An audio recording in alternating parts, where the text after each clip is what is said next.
ஆண்டவராகிய இயேசு கிறிஸ்துவினை நாம் மையப்படுவதாக அந்த காலவெளியிலே உங்கள் யாவரையும் பார்ப்பதில் மிகுந்த சந்தோஷம். நீதிமொழிகள் 14ஆம் அதிகாரம் 12ஆம் வசனம், இது ரொம்ப பிடிச்ச ஒரு வசனங்களில் ஒன்று. மனுஷனுக்கு செம்மையாய் தோன்றுகிற வழி உண்டு, அதன் முடிவோ மரண வழிகள்.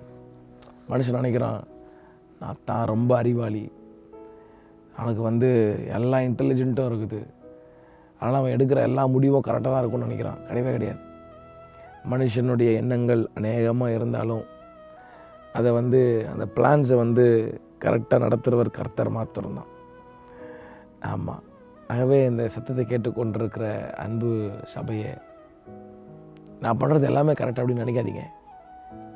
நான் என்ன பிளான் பண்ணாலும் அது கரெக்டாக தான் இருக்கும் அப்படின்னு நினைக்காதீங்க. வசனம் ரொம்ப தெளிவாக சொல்லுது, மனுஷனுக்கு செம்மையாய் தோன்றுகிற வழி உண்டு, அதன் முடிவு மரண வழி. ஏன்னா செல்ஃப் மேலே நம்பிக்கை வச்சு, சுயபலத்தின் மேலே நம்பிக்கை வச்சு அவனே முடிவு எடுத்து அவனே செய்கிறனால அவனுடைய முடிவு இப்போ ஃபெயிலியராக தான் முடியும்.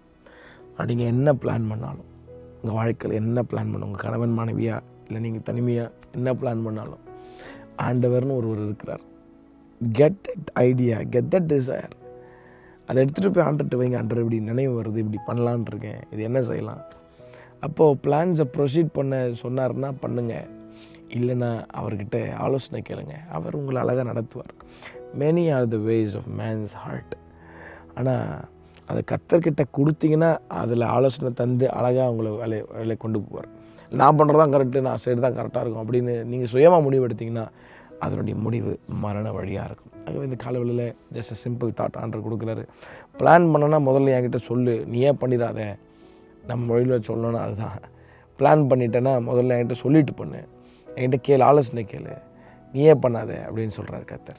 கர்த்தர் தாமே உங்களை அவரை ஆசீர்வதிப்பாராக. ஆமென்.